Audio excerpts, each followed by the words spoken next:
بسم اللہ الرحمن الرحیم۔ السلام علیکم ناظرین، پروگرام ہے پاکستان لاؤنج۔ میں ہوں کیسر خان تنولی اور آج ہم لوگ موجود ہیں سردار مسعود خان صاحب کے ساتھ، جو کہ صدر ہیں آزاد کشمیر کے۔ ان سے خصوصی نشست رکھی ہے، ان سے خصوصی بات چیت ہوگی پاکستان کے حوالے سے، مقبوضہ کشمیر کے حوالے سے اور آزاد کشمیر کے آنے والے الیکشن کے حوالے سے، عالمی برادری کے حوالے سے بھی بات چیت کریں گے کہ مقبوضہ کشمیر کے حوالے سے کیا کچھ ہو رہا ہے اور کیا کچھ کرنا چاہیے تھا۔ سر ویلکم کریں گے آپ کو پروگرام پاکستان لاؤنج میں۔ بہت بہت شکریہ۔ کیسے ہیں آپ؟ ٹھیک ہیں؟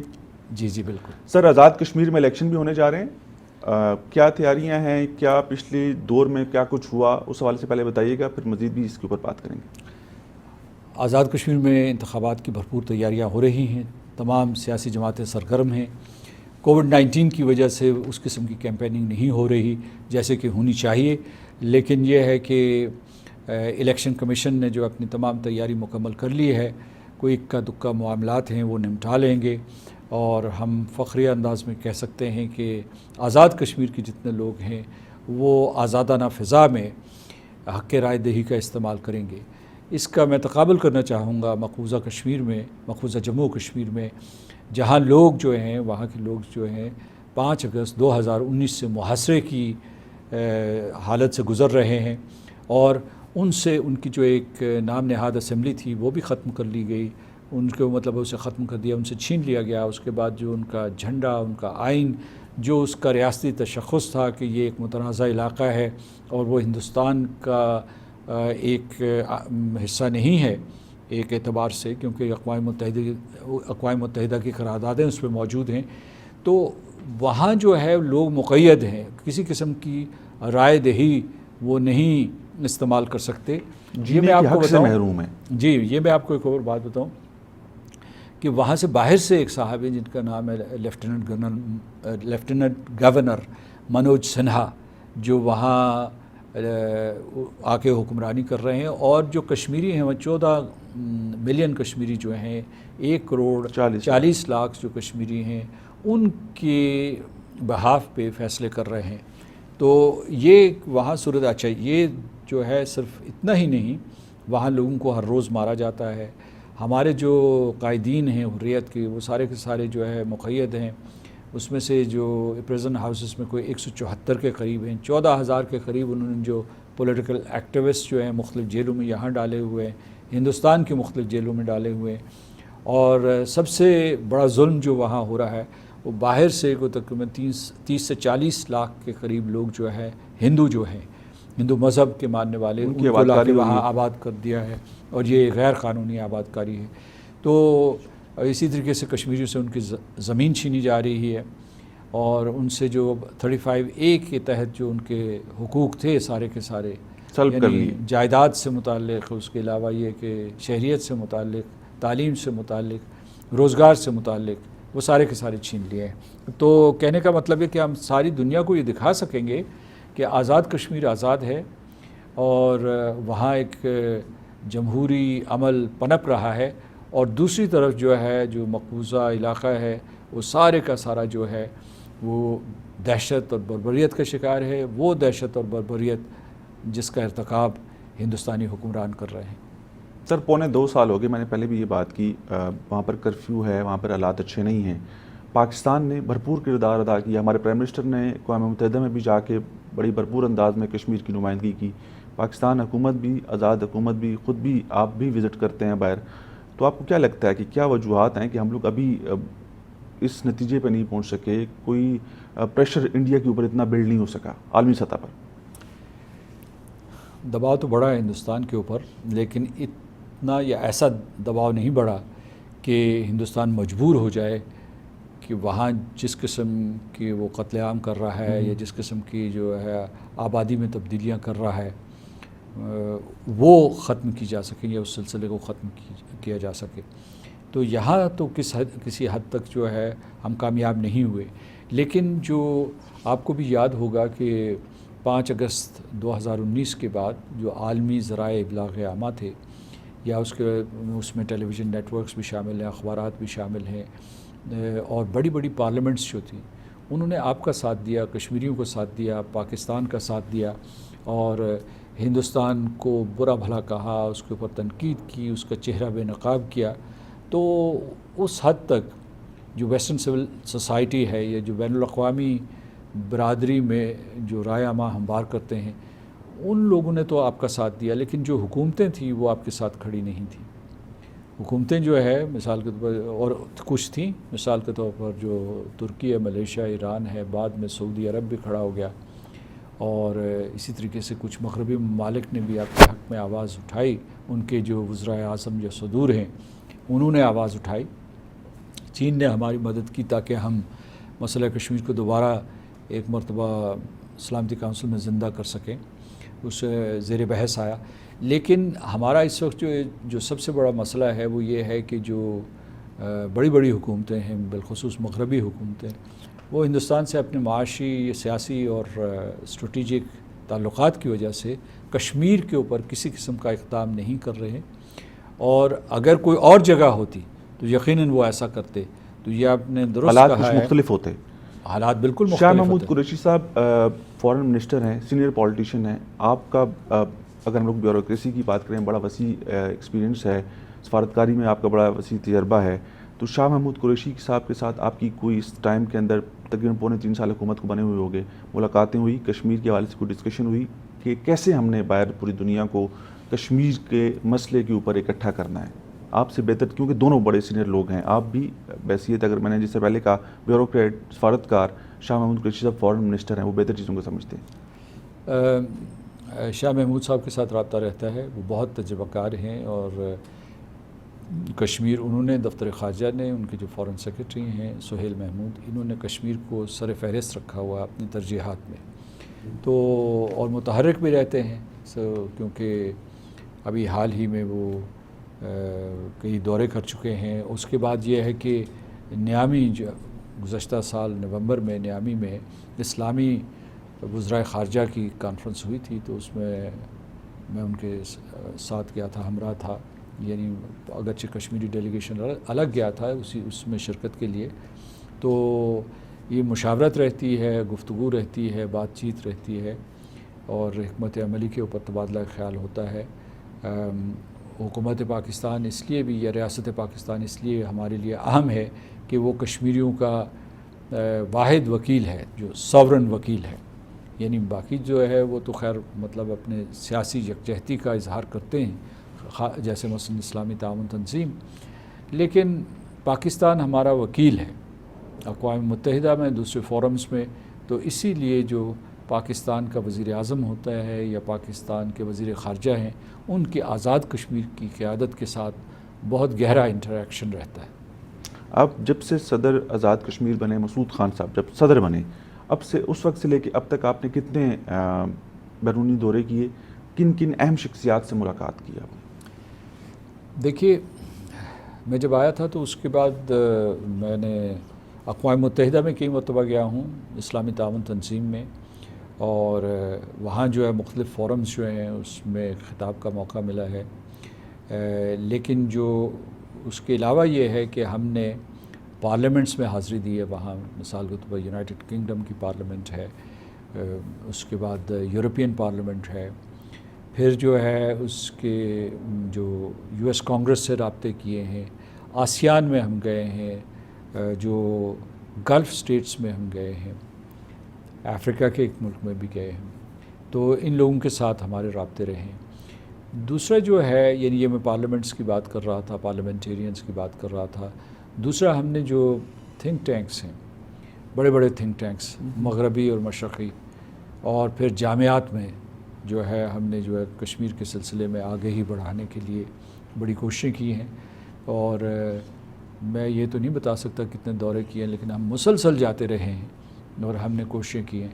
پھر یہ ہے کہ باہر جو ہے ہماری ڈائسپورا کمیونٹی ہے اس کے ساتھ رابطے ہوئے، اور ڈائسپورا کمیونٹی جو ہے وہ یوں سمجھے کہ آپ کا ہراول دستہ ہے بین الاقوامی برادری میں، وہ بہت فعال، متحرک اور مخلص ہیں، اور بڑی تندہی سے کام کرتے رہتے ہیں، تو وہ ان کے ساتھ بھی رابطے ہوئے۔ اب ہمیں پتہ ہے کہ ساری دنیا میں، کینیڈا میں، یونائٹڈ اسٹیٹس میں، یورپ میں، مشرق وسطیٰ میں، یا اس کے علاوہ جو جنوب مشرقی ایشیا ہے، اس میں کون کون سے جو ہے پاکستانی قائدین جو ہے متحرک ہیں، تو اس لیے یہ ہے کہ ان سب کے ساتھ رابطے ہوئے ہیں، اور الحمدللہ یہ صورتحال ہے کہ اگر ہم وہاں موجود نہ بھی ہوں تو یہ حاضری سارے کے ہوتی ہے۔ سارے مسئلہ کشمیر کو اٹھاتے رہتے ہیں اور کشمیر کا علم بلند، آزادی کشمیر کا علم بلند کرتے رہتے ہیں۔ آج جب ہم لوگ یہ پروگرام کر رہے ہیں، وزیر اعظم پاکستان عمران خان صاحب نے سعودی عربیہ جانا ہے، انہوں نے وہاں پر اہم ملاقاتیں بھی کرنی ہیں، اور یہ بھی اطلاعات ہیں کہ مسئلہ کشمیر کے حوالے سے سعودیہ سے وہ بات کریں گے کہ آپ بھی اس کے اندر اپنا حصہ ڈالیں، جس طرح کہ آپ نے ایران کے ساتھ بات کی۔ تو کیا سمجھتے ہیں کہ سعودیہ کا کتنا اہم کردار ہے اگر سعودیہ چاہے تو؟ دیکھیے، سعودی عرب ہمارا گہرا دوست ہے، اور میرا خیال ہے کہ یہ دورہ اہم ہے، اور سعودی عرب جو ہے اس کے ہندوستان کے ساتھ بھی گہرے تعلقات ہیں، تو اور اس کی ہندوستان میں بہت بھاری سرمایہ کاری بھی ہے، ان کے معاشی تعلقات دونوں ممالک کے بہت مضبوط ہیں۔ ہمارا ایک روایتی تعلق ہے سعودی عرب کے ساتھ، تو اس لیے یہ ہے کہ ظاہر مسئلہ کشمیر زیر بحث آئے گا، اور اس میں ہمیں سعودی مدد کی ضرورت ہے۔ وہ کیسے ضرورت ہے کہ وہ ہندوستان کے اوپر دباؤ ڈالیں یا ہندوستان سے کہیں کہ کشمیریوں کا قتل عام ختم کیا جائے، اور اس کے علاوہ یہ ہے کہ کوئی ایسے جو ہے اعتماد سازی کے اقدامات کیے جائیں جس سے یہ جو کشمیر کا محاصرہ ہے یہ ختم ہو اور کشمیریوں کے حقوق کو بحال کیا جائے۔ یعنی پہلے قدم کے طور پر اگر کلی نہیں تو جزوی کا مطلب یہ ہے کہ وہ صورتحال بحال ہو جو 5 اگست 2019 کو موجود تھی۔ اس کا اگلا قدم یہ ہے کہ ہندوستان کو آمادہ کیا جائے کہ وہ اس مسئلے کا مستقل اور پائیدار حل ڈھونڈے، اور وہ پائیدار حل یہ ہے کہ کشمیریوں سے پوچھا جائے کہ وہ کیا چاہتے ہیں۔ تو اس سلسلے میں سعودی عرب جو ہے وہ ایک مثبت کردار ادا کر سکتا ہے۔ آپ کو لگتا ہے کہ یہ ممکن ہے کہ سعودی عربیہ بھارت سے اس طرح کی بات چیت کرے گا، یا ہو سکتا ہے وہ کر دیں؟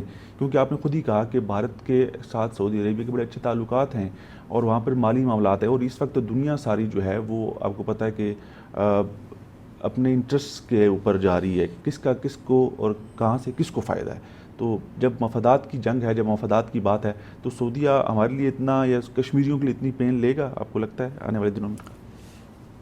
دیکھیے، معاشی تعلقات جو ہیں وہ اہم ہیں، آج کل بھی رہیں گے، اور ماضی کے اوراق پلٹ کے دیکھ لیجئے کہ وہ قدیم زمانے سے جدید زمانے تک ہمیشہ اہم رہے ہیں، اور جب سے ریاستی نظام بنا ہے یا بین الاقوامی نظام بنا ہے اس میں معاشی تعلقات بہت اہم ہوتے ہیں، لیکن اس کے باوجود جو ہے بین الاقوامی برادری اس نے بین الاقوامی قانون بنایا ہے، بین الاقوامی انسانی قانون بنایا ہے، حقوق انسانی کا قانون بنایا ہے، اس کا احترام بھی سب کے اوپر لازم ہے۔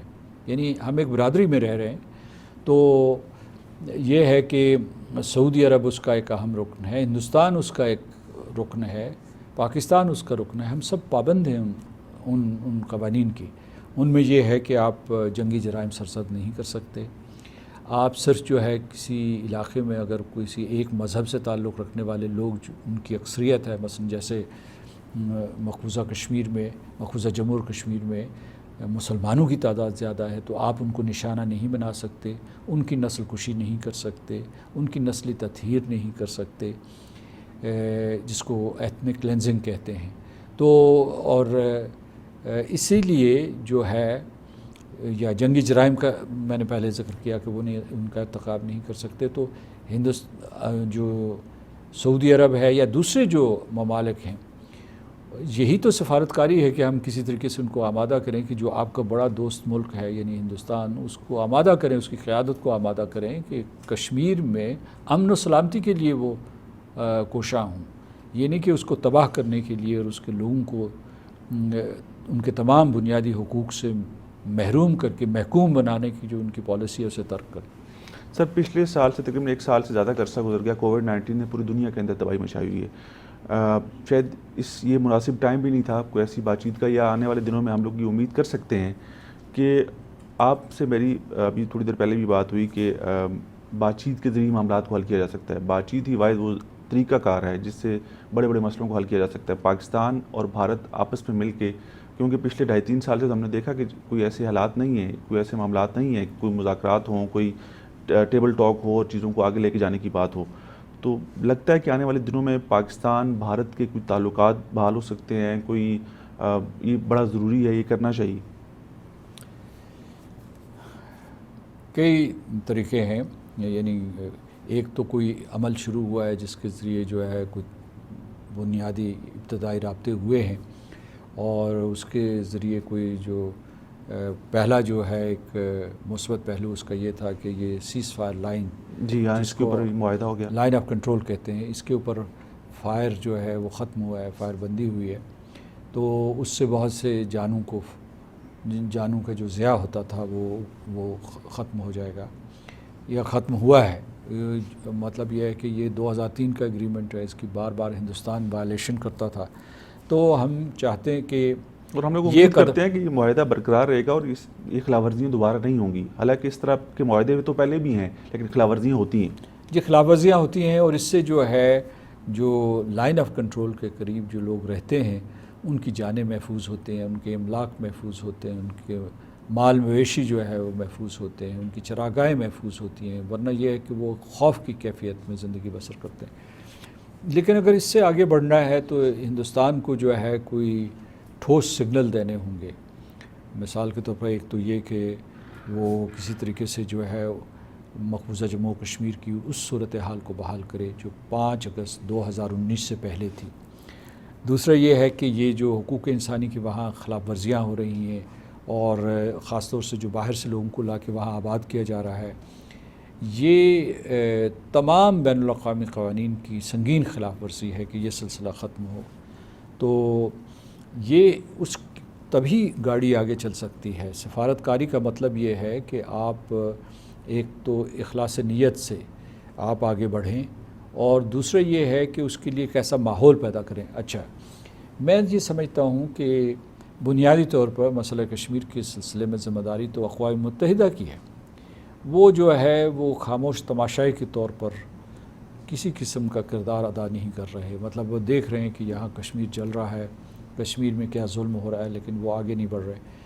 میں سمجھتا ہوں بڑی حکومتیں جو ہیں، بڑے ریاستیں جو ہیں، ان کی بھی ذمہ داری بنتی ہے، کیونکہ اگر آپ یہ سمجھ لیں کہ اگر ایک علاقے میں جو ہے ایک اس قسم کا بحران ہے انسانی حقوق کا، اور انسانی بحران جسے ہیومینیٹیرین کرائسس کہیں گے، اور اس کے اوپر وہ کچھ بھی نہ کریں، تو یہ آگ تو پھیلتی چلی جاتی ہے۔ اور ہندوستان اور پاکستان آپ کو پتہ ہے کہ اٹامک پاورز ہیں، اگر ان میں کل جنگ چھڑ گئی تو وہ جوہری سطح تک پہنچ سکتی ہے۔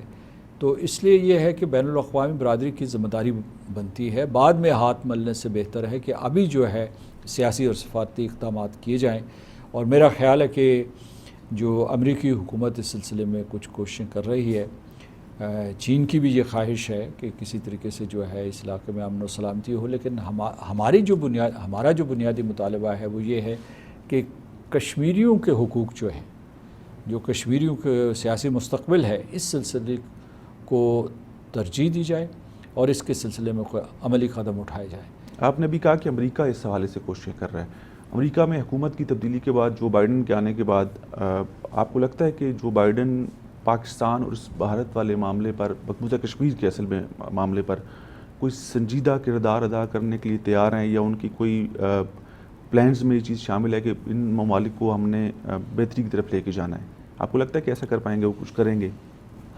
امریکہ نے اس سلسلے میں ہمیشہ دلچسپی لی ہے، 1947 سے لے کر اب تک، 1948 سے لے کر اب تک۔ میں بالخصوص کہوں گا کہ 1948 میں یہ مسئلہ سلامتی کونسل میں گیا تھا، اور جو ابتدائی دور تھا 1948 سے 1957 تک، امریکہ نے پاکستان کی اور کشمیریوں کی بڑی مدد کی تھی۔ وہ جو درجن بھر قراردادیں منظور کروانے میں اور ان کے اوپر عمل درآمد کے لیے ایک فریم ورک ترتیب دینے میں امریکہ کا ایک بہت مثالی کردار ہے۔ تو ابھی جو بائیڈن صاحب ہیں، یا ان کی جو پوری کی پوری جو امریکن ایڈمنسٹریشن ہے، وہ یقیناً اس کے لیے تیار ہے کچھ نہ کچھ کرنے کے لیے، لیکن پس پردہ، کیونکہ جو صدر ہوتا ہے وقت کا، اس کے لیے مشکل ہوتا ہے کہ وہ ثالث کے طور پر آئے۔ اس وقت ہمیں جو سب سے بڑا خطرہ یہ ہے کہ اگر امریکہ کر بھی رہا ہے تو امریکہ کا معروضی حالات یہ ہیں کہ اس کا جھکاؤ ہندوستان کی طرف زیادہ ہے، ہندوستان کے ساتھ ان کے اسٹریٹجک تعلقات ہیں. ہم جو ہے پاکستان جو ہے یہ چین کے ساتھ جڑے ہوئے ہیں. تو اس لیے یہ ہے کہ یہ وہ راستہ ہے جو ہم نے بڑی احتیاط سے اپنانا ہے.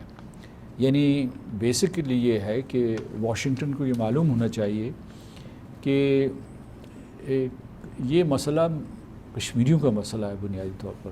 ٹھیک ہے 3 فریق ہیں اس میں، کشمیری، پاکستان اور ہندوستان، لیکن بنیادی طور پر مسئلہ کشمیریوں کا ہے، مجموعی آبادی کا ہے جو رہتے ایک بڑے خطے کا ہے 85,000 مربع میل کا. یہ کشمیریوں نے ڈیسائیڈ کرنا ہے کہ انہوں نے آزاد رہنا ہے، انہوں نے پاکستان کے ساتھ رہنا ہے، وہ اقوام متحدہ کی قراردادوں کے عین مطابق. یہ ان کا اپنا فیصلہ ہے. اقوام متحدہ کی قراردادوں میں تو 2 ہی آپشنز ہیں کہ آپ یا ہندوستان کا حصہ بن جائیں یا پاکستان کا حصہ بن جائیں. باقی یہ ہے کہ کچھ آوازیں ہیں جو یہ کہتی ہیں کہ جی خود مختار بننا چاہیے. لیکن میں اس میں آپ کو یہ بتانا چاہتا ہوں کہ لیکن کل بھی ہم نے دیکھا ریفرینڈم تو ہونا، کشمیر بنے کا پاکستان کے نعرے مقبوضہ کشمیر کے اندر لگے. جی یہ درست ہے کہ وہاں جو اشرف صحرائی صاحب جو ہیں ان کا انتقال ہوا ہے اور اس کی وجہ سے ان کی تدفین کے وقت کشمیر بنے گا پاکستان کے نعرے، ہم پاکستانی ہیں کے نعرے لگے. جی بالکل درست کہہ رہے ہیں آپ. مقبوضہ کشمیر میں جو پرو پاکستان ایلیمنٹ ہے وہ بڑا اسٹرانگ ہے، اور بالخصوص ہندوستان کے جتنے مظالم بڑھتے چلے گئے ہیں 2014 کے بعد، اس سے پہلے بھی بہت مظالم ہوئے. یعنی کانگریس پارٹی جو ہے ان سے کوئی زیادہ مختلف نہیں تھی، صرف یہ ہے کہ وہ چھپا کے ایسے کام کیے کرتے تھے، یہ للکار کے وہ کام کر رہے ہیں. تو یہ جو وہ میں کہتا ہوں کہ جو اقوام متحدہ کی قراردادیں ہیں وہ 2 آپشنز دیتی ہیں. اگر ہندوستان کے ساتھ انہوں نے رہنا ہوتا تو پھر یہ ان کی جدوجہد کیوں جاری رہتی. کرتے ہو یعنی یہ پچھلے 73-74 سال میں جو وہ قربانیاں دے رہے ہیں وہ کیوں دے رہے ہیں؟ وہ اس لیے کہ وہ ہندوستان کے ساتھ نہیں رہنا چاہتے. اور اس میں ہندوستان تو یہ پروپیگنڈا کرتا ہے نا کہ جو لوگ وہاں مزاحمت کرتے ہیں یا سیاسی مہم چلاتے ہیں کہ جی وہ غدار ہیں، کیونکہ انہوں نے زبردستی کشمیریوں کو اپنے وطن کا حصہ بنایا ہوا ہے. اگر وہ ان کا حصہ ہوتے تو وہ ایسے ہوتے جیسے کہ مہاراشٹرا کے لوگ ہیں، یا جیسے بنگال بہار کے لوگ ہیں، یا جیسے یوپی کے لوگ ہیں. وہ نہیں ہیں، وہ مختلف لوگ ہیں، ان کی خواہشات مختلف ہیں، ان کی ترجیحات مختلف ہیں، ان کا رہن سہن، ان کا اٹھنا بیٹھنا مختلف ہے. جی. اور دوسری یہ کہ ان کا سیاسی منزل الگ ہے. تو آپ زبردستی فوج کے ذریعے قبضہ کر کے ان کو جو ہے بندے ماترم کے اوپر یا جو ہے جے ہند کے اوپر پابندی کر سکتے یا انہیں قائل نہیں کر سکتے اس سلسلے میں. تو میں یہ کہنا چاہتا ہوں کہ یہ جو ہے یہ بالکل جذبہ وہاں موجود ہے. اور میں آپ سے بات یہ کر رہا تھا کہ اقوام متحدہ کو اپنا کردار ادا کرنا چاہیے، امریکن ایڈمنسٹریشن کو کرنا چاہیے، یہ سمجھتے ہوئے کہ یہ صرف کوئی اسٹریٹجک یا سیاسی مسئلہ نہیں ہے، یہ انسانی جانوں سے متعلق مسئلہ ہے. جس طریقے سے امریکہ جو ہے اور بہت سے دوسرے ممالک انہوں نے ایک اتحادی قوت بنائی اور جرمنی کے لوگوں کو بچایا جو نازسزم سے، یا اٹلی کے لوگوں کو جو فاشسٹ حکمران تھے ان سے بچایا تھا پچھلی جنگ عظیم میں. اس وقت ویسی ہی صورتحال کشمیر میں ہے اور ان کو بھی بچانے کے لیے اس بین الاقوامی برادری کی ذمہ داری بنتی ہے. اچھا دوسرے ایک میں اس چیز کا اضافہ کرنا چاہتا ہوں کہ 2 طرفہ مذاکرات جو رہے ہیں وہ یعنی فارمل ہوئے ہوں، یعنی آمنے سامنے میڈیا کے سامنے، یا ویسے جو ہے دونوں حکومتوں نے کیوں میڈیا کے سامنے نہ بھی ہوئے ہوں، لیکن جو کہ 2 طرفہ مذاکرات کے عمل رہے ہیں یا جو بیک چینل ڈپلومیسی ہوئی ہے، بیک ڈور ڈپلومیسی ہوئی، کبھی 2 طرفہ مذاکرات کامیاب نہیں ہوئے کیونکہ اس میں ہندوستان کی نیت درست نہیں رہی ہے. ہندوستان پاکستان سے ہمیشہ کوشش کی ہے کہ جی حل کیا جائے. اس لیے کہ ہندوستان جو ہے اگر آپ چلے جائیں 50 کی دہائی میں تو پنڈت جواہر لال نہرو نے یہ کہا تھا کہ وہ زیادہ سے زیادہ یہ ماننے کے لیے تیار ہیں. اب وہ بھی ماننے کے لیے یہ بات بھی ماننے کے لیے تیار نہیں ہے کہ صرف لائن آف کنٹرول کو مستقل کر دیا جائے. تو اس سے وہ آگے بڑھنے کے لیے تیار نہیں ہے. لیکن نہ تو کشمیری جو ہے اس قسم کی تقسیم چاہتے ہیں، نہ پاکستان چاہتا ہے. اور پاکستان چاہتا ہے کہ کوئی ایسا حل ہو جو کشمیریوں کے لیے، پاکستان اور ہندوستان کے لیے قابل قبول. سردار مسعود احمد خان صاحب، ہم لوگ اس بات کو یہیں سے آگے لے کے جائیں گے.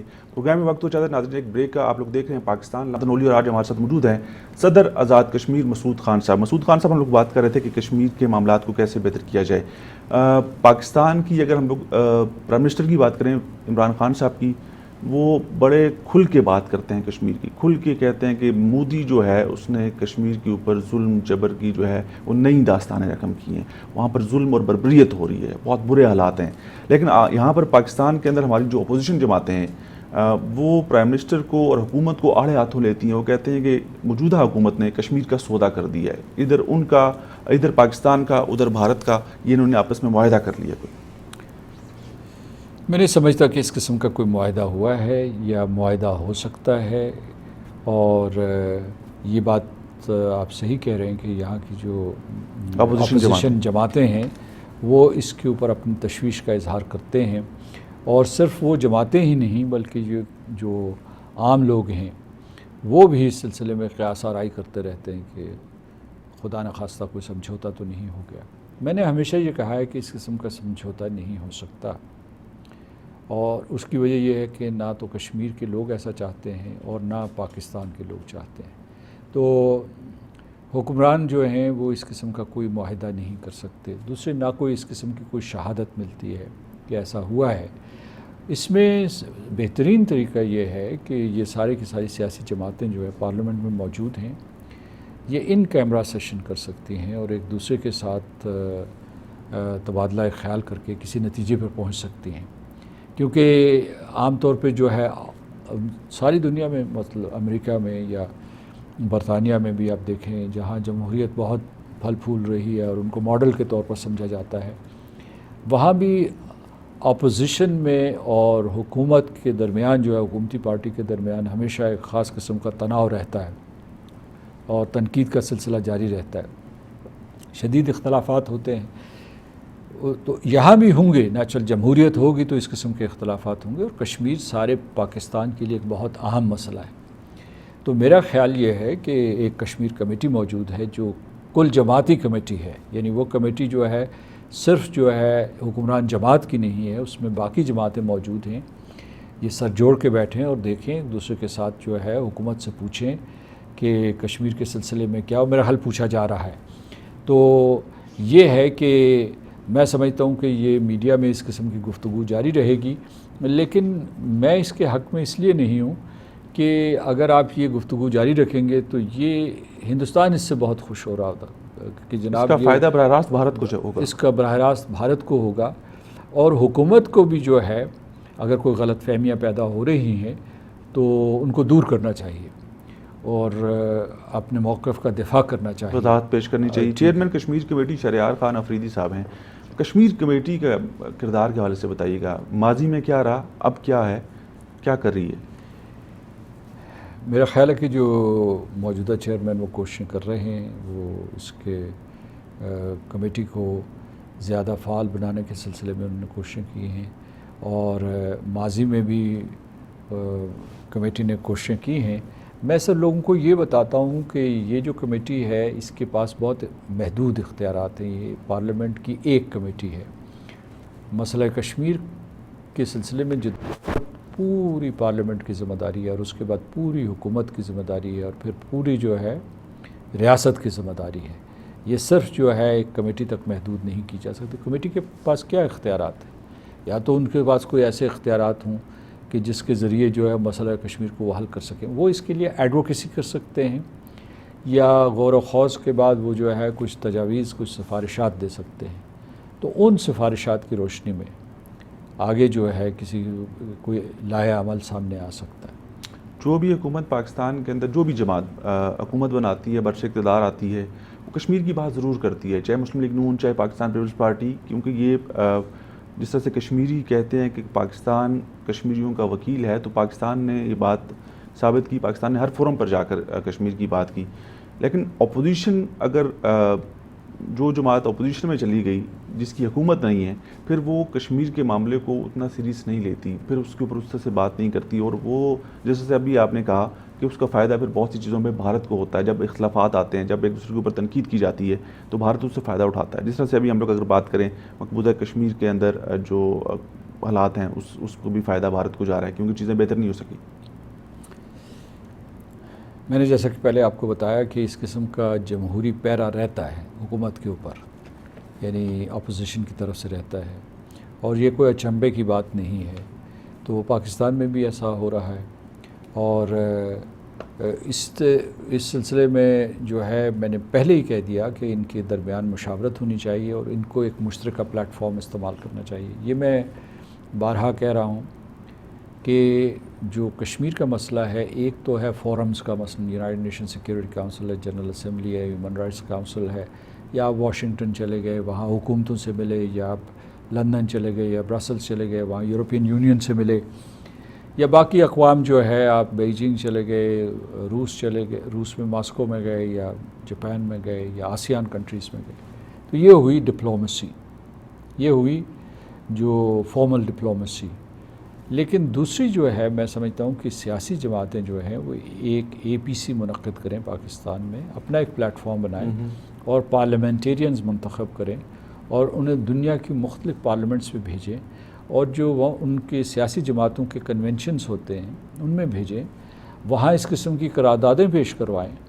مثلا فرض کیجیے کہ لندن میں آپ کو پتہ ہے لیبر کے اور کنسرویٹو پارٹی جو ہے ان کے کنونشنز ہوتے ہیں, لیب ڈیمز کے بڑے بڑے کنونشنز ہوتے ہیں.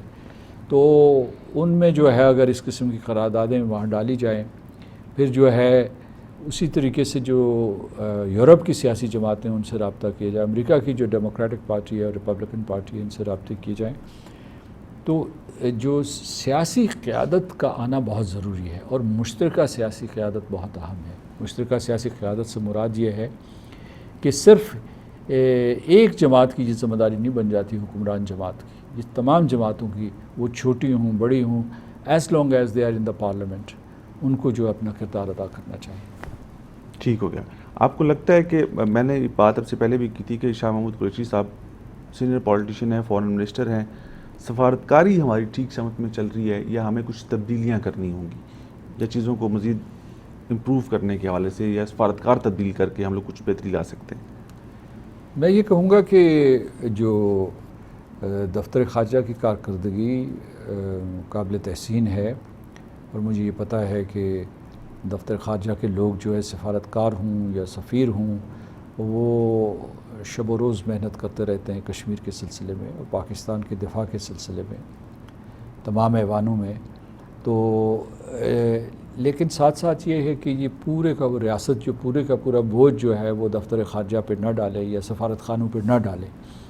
میں نے جیسے کہ پہلے کہا تھا کہ جو سیاسی قائدین ہیں ان کو متحرک ہونا چاہیے, اور دنیا کے جو فورمز اس وقت کشمیر کے اوپر کام کر رہے ہیں, بین الاقوامی فورمز, وہ پارلیمنٹس ہوں یا میڈیا ہاؤسز ہوں, ان کے ساتھ رابطے کرنے چاہیے. سیاسی قیادت کا کوئی نعم البدل نہیں ہے.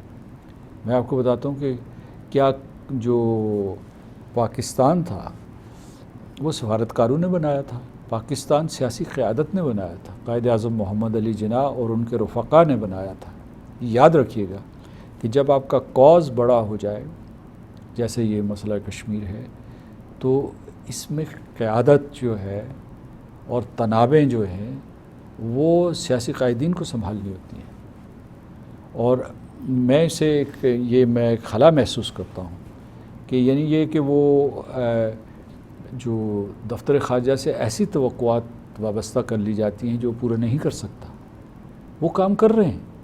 یعنی مثلاً فرض کی میں آپ کو مثال دیتا ہوں, کام کر رہے ہیں وہ ٹھیک کر رہے ہیں. دیکھیے میں آپ کو مثال دے دیتا ہوں کہ جو دفتر خارجہ کا شخص جو ہے وہ جائے گا, فرض کی وہ جکارتا میں ہے یا کوالالمپور میں ہے, پترا جائے جو اب ان کا نیا کیپٹل ہے, تو وہ جائے گا وہاں اور اپنا ڈیمارش دے گا اور وہاں جو ہے سفارتکاروں کو قائل کرنے کی کوشش کرے گا. جو جنیوا اور نیو یارک میں موجود ہیں وہ اقوام متحدہ اور اقوام متحدہ سے متعلق یا ملحقہ جو باڈیز ہیں اس میں کام کرنے کی کوشش کرے گا. لیکن جو کشمیر کے بارے میں جو اویئرنیس پیدا کرنا ہے یا جو اس کے سلسلے میں جو ہے ایک قسم کی لہر پیدا کرنا ہے, وہ سیاستدان کر سکتے ہیں. مثلا یہ کہ وہ کسی سیاسی پارٹی کے اجتماع میں جا کے خطاب نہیں کر سکتا یا وہاں سیاستدانوں سے بات نہیں کر سکتا.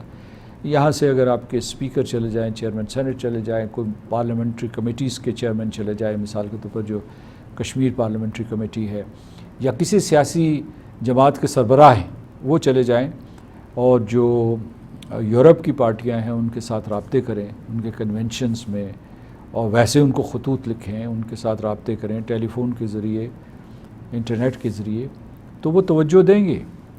اور اسی طریقے سے جو آپ کو ڈائسپورا کمیونٹی ہے, جو آپ کے سپاہی ہیں, جو مسئلہ کشمیر کے سلسلے میں بہت ہی احسن کردار ادا کر رہے ہیں, اگر آپ ان کے ساتھ رابطے قائم کریں تو آپ دیکھیے کیسا انقلاب آئے گا. بھارت کے اندر سر موجودہ کووڈ-19 کی جو صورتحال ہے ساری دنیا کے سامنے ہے. لوگ بہت بے بسی کے عالم میں ہیں, روڈوں کے اوپر لوگوں کی جانیں جا رہی ہیں. مقبوضہ کشمیر کے اندر بھی کووڈ کی وجہ سے بہت ساری مشکلات ہیں. ویسے ہی وہاں پر کرفیو ہے, ویسے ہی وہاں پر حالات بہت مشکل ہیں, لوگوں کو جینے کے ان کے پاس حقوق نہیں ہیں. حکومت پاکستان نے کچھ مدد کی بات کی کہ اگر جو بھی ہو پایا ہم لوگ آپ کے لیے مدد کرنے کو تیار ہیں. کشمیری بھائیوں کے لیے آزاد حکومت کی طرف سے کوئی اس طرح کا پلان, کچھ طرح کا پیکج اناؤنس کر سکتے ہیں؟ جی, میں نے کچھ عرصہ پہلے جو ہے پیکج کا اعلان کیا ہے. میں نے یہ کہا ہے کہ جو مقبوضہ کشمیر میں لوگ ہیں وہاں 2 لاکھ سے زیادہ جو ہے انفیکشنز ہو چکی ہیں, اموات بھی بہت زیادہ ہو چکی ہیں, اور کورونا بہت تیزی سے پھیل رہا ہے. تو اور جو ہندوستان میں کورونا بہت تیزی سے پھیلا ہے, اور ہمیں ہندوستان کے تمام لوگوں سے, بالخصوص جو غریب لوگ ہیں, جو بے یار و مددگار لوگ ہیں, ان سے بے حد ہمدردی ہے. آپ کو پتہ ہے وہ سڑکوں کے اوپر مر رہے ہیں, ان کے پاس آکسیجن نہیں ہے, وینٹیلیٹرز نہیں ہیں, ان کو اسپتال جو ہے اندر داخل نہیں کر رہے. اس کے علاوہ یہ کہ ان کے پاس اتنے وسائل بھی نہیں ہیں. تو آپ یہ دیکھیے کہ ان حالات میں کشمیریوں کی حالت اور بھی ابتر ہے. تو ہم نے یہ اعلان کیا ہے کہ بھارت جو ہے وہ کبھی ہمیں براہ راست اجازت نہیں دے گا, لیکن ہم لوگ جو آزاد کشمیر کے لوگ ہیں ریڈ کراس کے جھنڈے تلے ان کو جو ہے وینٹس دے سکتے ہیں, آکسیجن دے سکتے ہیں, اس کے بعد PPEs جو ہیں, اس کے بعد سینیٹائزرز, دوائیں, جو بھی چیزیں ان کو ضرورت ہوں, ہم یہاں ایک کنسائنمنٹ تیار کر سکتے ہیں. اور یعنی یہ گھنٹوں میں 48 گھنٹوں میں جو ہے ہم ان کے حوالے بھی کر سکتے ہیں, تو تاکہ جو ہے. لیکن میں نے ساتھ ساتھ یہ بھی اپیل کی ہے WHO کے ڈائریکٹر جنرل کو اور OIC کے ممالک کو کہ وہ ہماری کسی طریقے سے مدد کریں, ہندوستان کو آمادہ کریں کہ جناب یہ کنسائنمنٹ جو ہے وہ کشمیر کے لیے, یہاں سے آزاد کشمیر سے مقبوضہ کشمیر جانے دیں.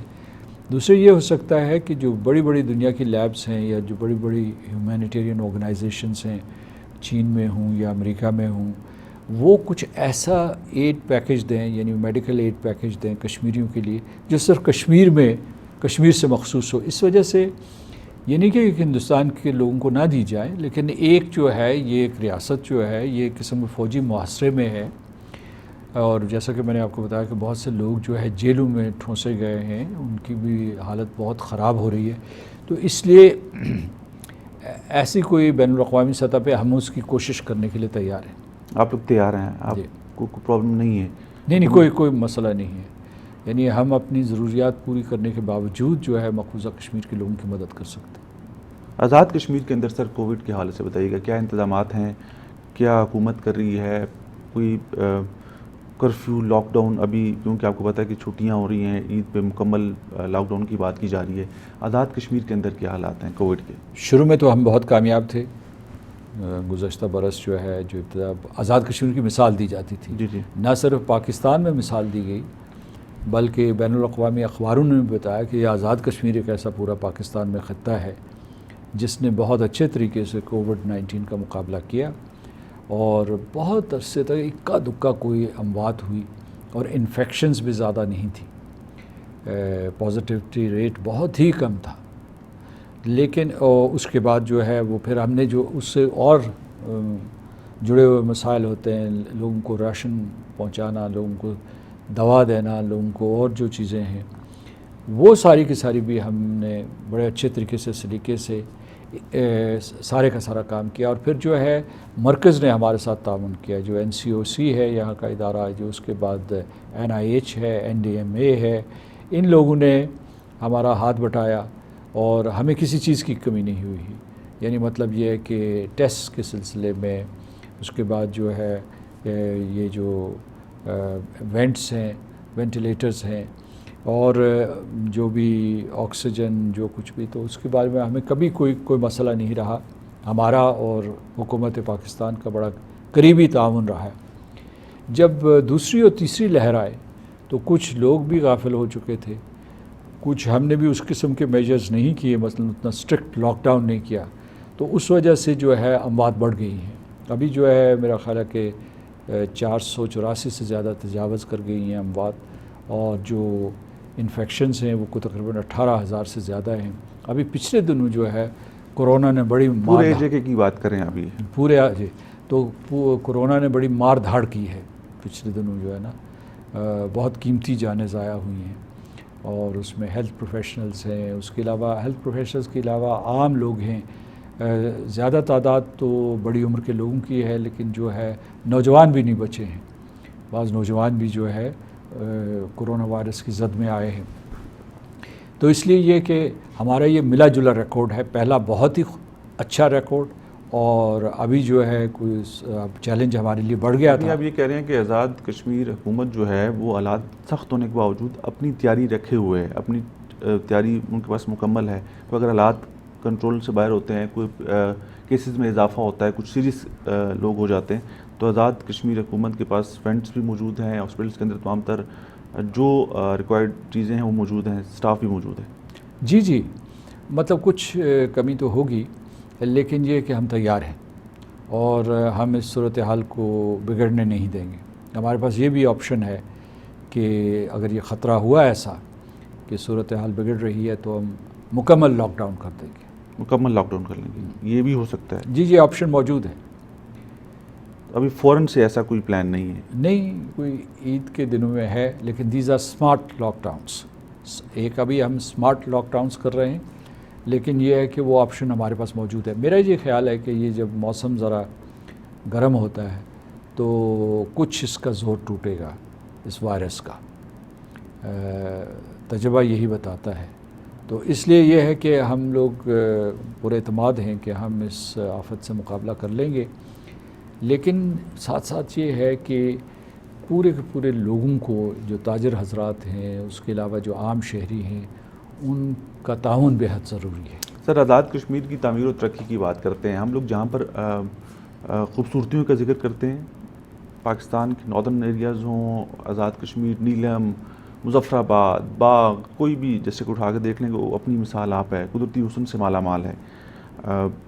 حکومت آزاد کشمیر نے ٹورزم کے حوالے سے کیا اقدامات کیے, کون سی چیزیں بہتر کی دنیا کو دکھانے کے لیے کشمیر کو؟ ٹورزم میں بھی سب سے اہم چیز جو ہوتی ہے وہ انفراسٹرکچر ہوتی ہے, کہ آپ کی روڈز کیسی ہیں. تو روڈز کے اوپر توجہ دی گئی ہے, بڑی اچھی سڑکیں بنی ہیں گزشتہ 5 سال میں بھی اور اس سے پہلے بھی, لیکن گزشتہ 5 سال میں نے براہ راست مشاہدہ کیا ہے تو سڑکیں بڑی اچھی بنی ہیں. سیر و سیاحت جو ہے وہ ویسے بھی ہوتی ہے, یعنی مطلب یہ ہے کہ اگرچہ حکومت پاکستان یا حکومت آزاد کشمیر نے کوئی خاص تیاری نہیں کی ہوئی تھی, اس کے باوجود بھی لاکھوں کی تعداد میں سیاح جو ہے وہ نیلم ویلی یا تولی پیر یا ادھر جو ہے لیپا کی طرف یا مظفر آباد کی طرف جو چلے جاتے ہیں, یا میرپور بھی جاتے ہیں. وہاں بھی ہمارے پاس بہت سے اچھے مقامات ہیں. منگلا جھیل ہے جو پتہ نہیں 300 مربع کلومیٹر سے بڑی جھیل ہے, جو بہت بڑی جھیل ہے. تو اور اس کے علاوہ ہمارے پاس تاریخی مقامات ہیں. تو لوگوں کو آہستہ آہستہ پتہ چل رہا ہے کہ آزاد کشمیر میں کس قسم کی جو ہے ٹورسٹ اٹریکشن موجود ہے. تو وہ ہم سارے کے سارے کر رہے ہیں. لیکن ابھی جو ہے حکومت نے تہیہ کیا تھا اور اس کے اوپر عمل درآمد شروع ہو گیا تھا کہ اس کو ایک منظم صنعت کے طور پر چلایا جائے. اور اس میں جب اگر آپ مظفر آباد جائیں تو وہاں آپ سب سے پہلی چیز جو ملے گی کوہالہ پار کرنے کے بعد, وہ آپ کو ملے گی چھوٹی چھوٹی گاڑیاں جو ٹورسٹ کی رہنمائی کرتی ہیں, ان کی سیکیورٹی کو یقینی بناتی ہیں. لیکن اس کے علاوہ جو ہے اسے ڈیجیٹلائز کیا جا رہا ہے کہ لوگ جو ہے بہت سی معلومات پہلے حاصل کر لیں.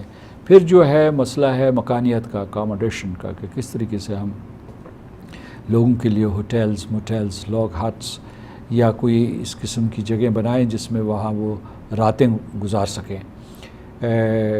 اور جو ہے جو پرانے مقامات ہیں، جو تاریخی مقامات ہیں، ان کی بھی جو ہے کسی طریقے سے ان کو اسپروس اپ کرنے کی کوشش کی جائے کہ اگر اس میں کوئی جو ہے ان کی خرابی ہے تو اسے دور کرنے کی کوشش کی جا رہی ہے۔ ان کی تعمیر نو کے بارے میں کئی کلے ہیں ہمارے پاس موجود، ان کو کر رہے ہیں۔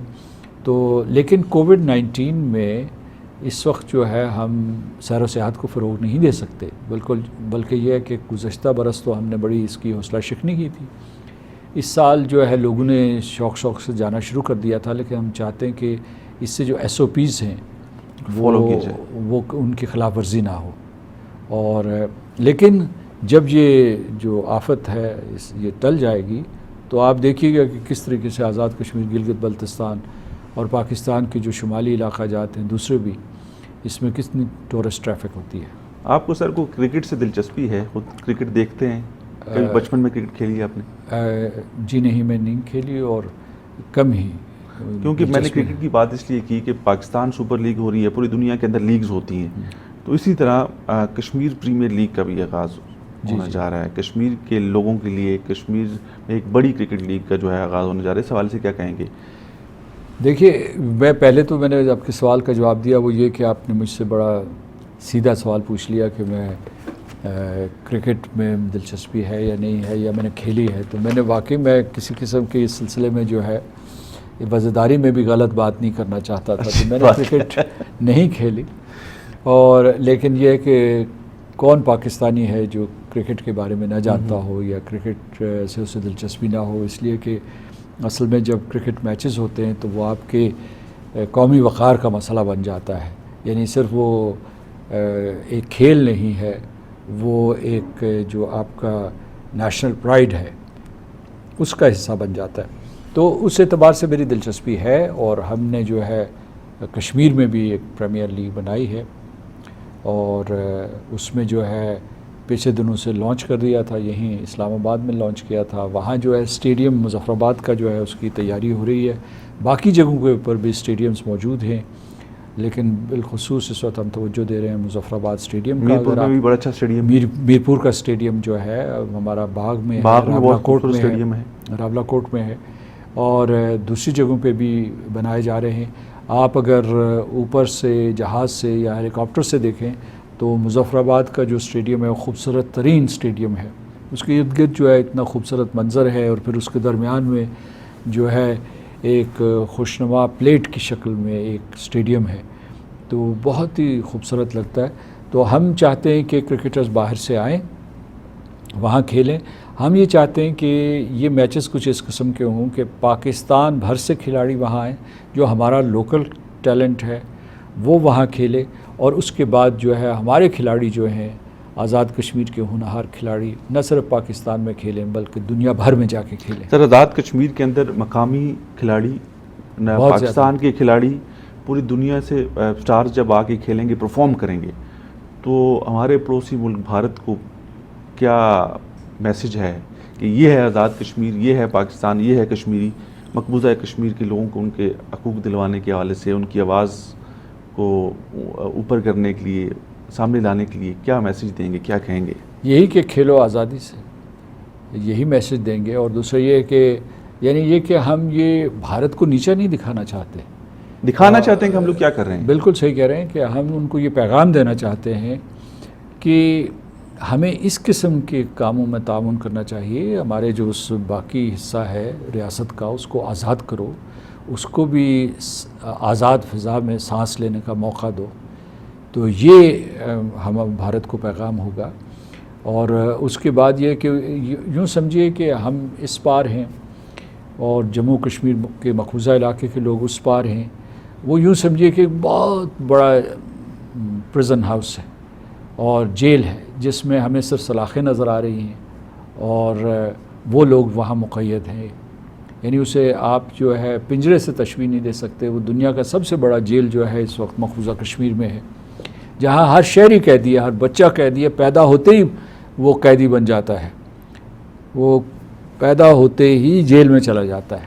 تو یہ فضا جو ہے تبدیل کر لینی چاہیے، اور اس سلسلے میں جو ہے ہمارے جو پاکستان کے بڑے بڑے نامور کرکٹرز ہیں وہ براہ راست دلچسپی لے رہے ہیں۔ مسعود خان صاحب، اس وقت آپ کو پوری دنیا براہ راست دیکھ رہی ہے، سن رہی ہے، K2 ٹی وی کے کردار کے حوالے سے بات کیجیے گا، بتائیے گا کہ آزاد کشمیر کے لیے، مقبوضہ کشمیر کے لیے، پاکستان کے لیے جو آج تک کردار ادا کیا ہے، آپ اس کو کس نظر سے دیکھتے ہیں اور کیا کہنا چاہیں گے؟ میں K2 ٹیلی ویژن نیٹ ورک کا بے حد شکر گزار ہوں کہ انہوں نے کشمیر کو اپنے پروگراموں میں ایک مرکزی حیثیت دی ہے۔ کشمیر کے حوالے سے بلیٹنز ہوتے ہیں، نیوز بلیٹنز ہوتے ہیں، اس کے علاوہ یہ ہے کہ اس کے بارے میں مباحثے کروائے جاتے ہیں، پروگرام کیے جاتے ہیں، اور پھر جو ہے جو بین الاقوامی منظرنامہ ہے اس کے پیش نظر کہ کیا کشمیر میں کہ کس قسم کی سفارتکاری کی جا سکتی ہے، اس کی میں آپ تعریف کرنا چاہتا ہوں۔ آپ کا شاید ایک اخبار بھی ہے K2 نیوز پیپر، اس میں بھی باقاعدہ جو ہے کشمیر کی خبریں لگتی ہیں، تو آپ کا کردار مثالی ہے۔ ایک اور چیز جس کا لوگوں کو پتہ نہیں، میں نے کئی جگہوں پر مثال دی ہے کہ پورے پاکستان میں شاید پاکستان ٹیلی ویژن کے علاوہ ایک ہی ٹیلی ویژن ہے جس میں کشمیر کے بارے میں اتنی کوشش کی جاتی ہے اور کشمیر کے اوپر اتنی توجہ دی جاتی ہے۔ تو اس کے لیے صرف میں ہی نہیں، آزاد کشمیر کے تمام لوگ اور مقبوضہ کشمیر کے لوگ، تمام ریاست کے لوگ، مقبوضہ اور آزاد علاقے کے لوگ اور جو پورا پاکستان ہے، آپ کے شکر گزار ہیں۔ ایک اور چیز جس کی مجھے بے حد خوشی ہوئی تھی، میں کچھ عرصہ پہلے جو ہے K2 ٹیلی ویژن میں گیا ہوا تھا، آپ کی لیڈرشپ سے بھی ملاقات ہوئی، اینکر سے بھی ملاقات ہوئی، ٹیکنیشینز جو تھے، انجینئرز، ان سے بھی ملاقات ہوئی، کہ ان میں سے بیشتر لوگ جو ہے وہ آزاد کشمیر سے ہیں، اور آزاد کشمیر سے لوگ میں نے دیکھا وہاں کوئی میرے اپنے علاقے کے، میرا جو تعلق جو ہے پونچھ سے ہے، تو وہاں بہت سارے علاقے تھے، کوئی ہجیرے سے تھے، کوئی راولہ کوٹ سے تھے، کوئی مختلف بچے اور بچیاں۔ اچھا، ان میں سے آپ بہت سے بچے بچیاں ایسی ہیں، بچے سے میرے مراد یہ ہے کہ ینگ مین اینڈ ویمن، ان کو جو آپ نے تربیت دی ہے وہ اب دوسرے ٹیلی ویژن نیٹ ورکس میں پنپ رہے ہیں۔ تو خود آپ کا تعلق ایبٹ آباد سے ہے، اور ایبٹ آباد کو ہم کشمیر کا حصہ ہی سمجھتے ہیں، اور مجھے یقین ہے کہ ایبٹ آباد کے لوگ جو ہیں اور مانسیرا کے لوگ جو ہیں وہ سارے کے سارے کشمیر کو اپنا حصہ سمجھتے ہیں۔ تو K2 ٹیلی ویژن کا بے حد شکریہ۔ سردار مسعود خان صاحب، آپ کا بہت شکریہ سر، آپ نے وقت دیا، اتنا قیمتی ٹائم تھا آپ کا، اور K2 ٹی وی کے ناظرین کے لیے اتنی اہم اور سیر حاصل گفتگو کی آپ نے، بہت شکریہ۔ ناظرین، آپ نے پروگرام دیکھا پاکستان لاؤنج، اور آج ہم نے خصوصی نشست رکھی سردار مسعود خان صاحب سے، جو کہ صدر آزاد کشمیر ہیں۔ بہت سارے اہم معاملات کے اوپر بات ہوئی، کشمیر کی بات کی، کشمیر کے اندر ہونے والے اب بھی جو ہونے جا رہے ہیں انتخابات، اس حوالے سے بات ہوئی، کشمیر پریمیئر لیگ کے حوالے سے ہم نے بات کی، مقبوضہ کشمیر کے حوالے سے کافی زیادہ ہم نے بات چیت کی، اس کے علاوہ عالمی جو معاملات ہیں وہ بھی ڈسکس کیے، حکومت پاکستان کے کردار کو بھی ہم نے ڈسکس کیا۔ تو انشاءاللہ نیکسٹ ویک آپ سے دوبارہ ملاقات ہوگی۔ اپنے میزبان قیصر خان تنولی کو اجازت دیجیے گا۔ پاکستان زندہ باد۔